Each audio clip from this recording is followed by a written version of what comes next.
Hi, this is the video for Daf Lammed Gimmel of Masechet Ketubot for Daf Shevui. We're continuing on with our exploration of when a person can receive two punishments or when a person receives only one punishment for committing one crime that has two aspects, or one act that is a transgression of two crimes. I wanted to go over something that I thought was very interesting on the bottom of Daf Lammed Gimmel. It has to do with a case where Rav Shisha Brei de Rav Idi says that somebody who injures another person, he pays money and he doesn't get lashes. And he says it comes from the following verse. I should clarify. Theoretically, he deserves lashes because striking another person is a criminal act. It's not just injuring in the sense of a act that has to be compensated for. It's also a criminal act because you're not allowed to hit other people. Nevertheless, we know that when you injure another person, the halacha is that you pay the damages and you do not lashed as a punishment for it. The verse is v'chi natsu anashim, when people are fighting and one man strikes a pregnant woman and she miscarries, and Rabbi Eliezer says that this is dealing with the death penalty.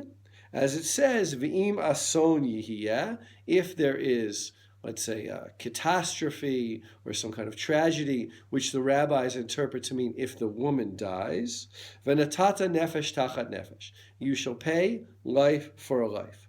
And so he goes on and talks about that must have been a case where he was warned, because you can never be killed or executed if you're not warned. And therefore, if you're mutra ledavar chamor, if you've been warned for the more significant penalty, specifically the death penalty, have mutra ledavar acher, you're also warned for the davar hakal, for the lesser penalty.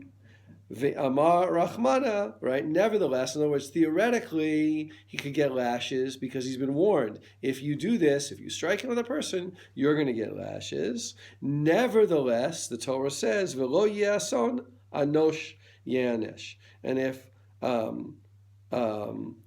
there is no tragedy, meaning no catastrophe, then he's financially punished. Okay, to go over that again, all of this was proof that even if a person has been warned, don't strike your fellow, and if you do strike your fellow, you're going to get lashes. Nevertheless, when he strikes his fellow, he is forced to pay the compensation. He doesn't get lashes. Now, Rav Ashi raises an interesting kasha on that I wanted to focus on. Mimai demutra ledavar chamor. How do you know that if someone's warned for the serious thing, he's also warned for the lesser thing? Perhaps that's not case. And even if you say, have, right? How do you know that it's true? That if you're warned for the serious, you're warned for the lesser thing? How do you know that death is more serious than malkot? Maybe it's not. Okay? And so the Gemara goes on over here. I actually want to skip ahead a little bit about proving that lashes are not more serious than the death penalty. And there's another kasha actually I wanted to get to more, which is on the top of the second page of Lammed Gimmel Lammed Bet. Matkif la Rav Yaakov minar pakod. Rav Yaakov minar kapod raises another kushya. This works okay for the rabbis who say nefesh is nefesh mamash. But what about Rebbe, meaning it's really a life for a life? Rebbe who says it's money. And this is an interesting machloki. I want you to think about what the case was. Two men are fighting, and they want to strike each other. One man accidentally goes and strikes a woman and kills her. Right? Even if he had the intent to kill the man he was fighting with, he did not have the intent to kill that other woman. And this brings up the interesting case where a person has the intent to kill one person, and he goes and he kills another person. And there's a big machloket about this in Masechet Sanhedrin.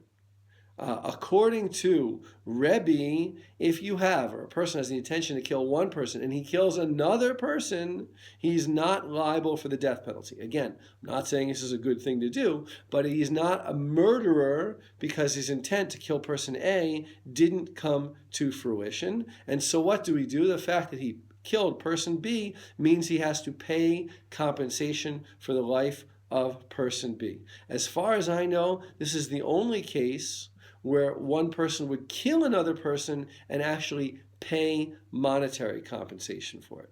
Almost all the other cases, or all the other cases, either you pay life for life, or if it was accidental, you go into galut, into exile. Only this case is a case where you kill one person and you actually pay for that because your intention was perhaps to kill another person. So it's a very, very strange case. It causes the whole Gemara to have to find another search for the principle that when you strike somebody, you pay compensation. They find it from a whole nother verse because Rebbe would say that case over there is not a case where he was warned at all. Right? He wasn't warned, he was just paying compensation. It doesn't necessarily mean he was warned because there was no death penalty referred to in that verse. Categorically, that verse of striking a woman accidentally when you meant to strike a man cannot refer to the death penalty because the death penalty only applies to a case where a person actually succeeds in killing the person he wanted to succeed. I know these are difficult Gemaras. Probably this video wasn't so easy to follow along either, but I encourage you to keep up. It is a very difficult pages that we have here, but there are some deep principles that I hope you are enjoying.